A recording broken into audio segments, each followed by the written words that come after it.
In March of 1834, a representative group met in the new two-story frame building at the northwest intersection of Franklin and Cherry Streets to pave the way for the establishment of a regular Baptist church.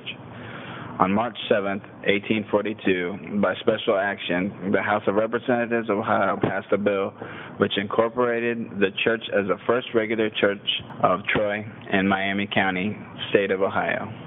In 1855, Andrew Helpman contracted to start the first stage of a new building which would replace the old one located on the Cherry and Franklin Street site. Although the interior of this two-story brick building was not finished until 1866, on January 1st, 1856, services were held in the first section, which had been erected at the cost of $4,636. The second stage of construction, which began February 19, 1866, was dedicated August 5th of that same year. The cost of this second stage was $5,525. The location and the building served adequately for almost 100 years.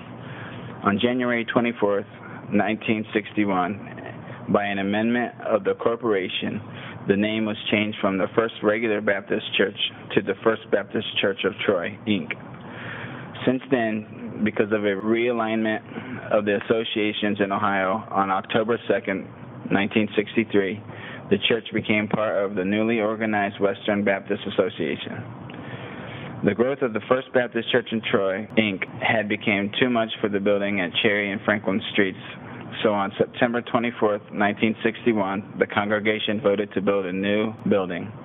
Groundbreaking took place on May 3, 1964, and on January 3, 1965, the first services were held in this new $212,000 facility.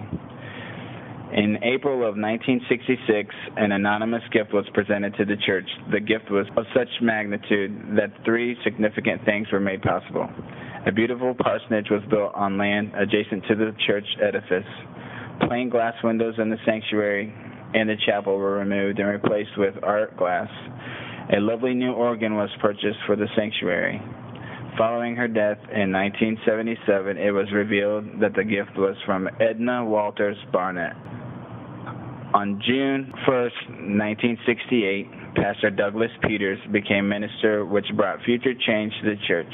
1972 was an especially important year in the church's history. Three big interrelated events occurred. Since the church expanded in numbers and activities, more space was needed. In the spring of 1972, the facilities were almost doubled with the completion of a $176,000 building addition. Dedication was held on July 23, 1972.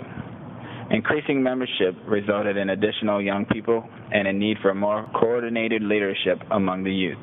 Douglas Megan of Bethel Seminary, a candidate for the post of full-time minister of youth and Christian education, was called to the position, and he started in June. He was installed a month later on July 23, 1972.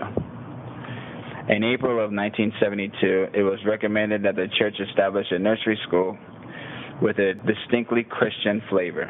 The school for 4-year-olds was so popular that in 1973, 3-year-olds were added to the program. An extended bus program started in 1973, including a fleet of 3 large buses and 1 minibus.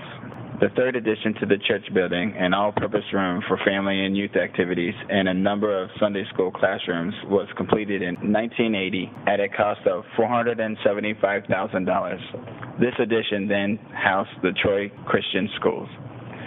In 1992, the Troy Christian School grew out of the First Baptist Church facility and relocated to a larger facility. It has grown to become a very productive organization.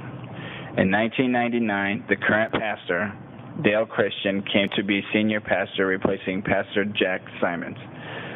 He is a certified biblical counselor with the National Association of Nouthetic Counselors. Youth pastor Kevin Kennett had been involved in the lay leadership of FBC's youth program for 6 years prior to coming to staff full-time in 2006. At that time, Pastor Megan stepped down as the pastor of youth and became associate pastor of discipleship.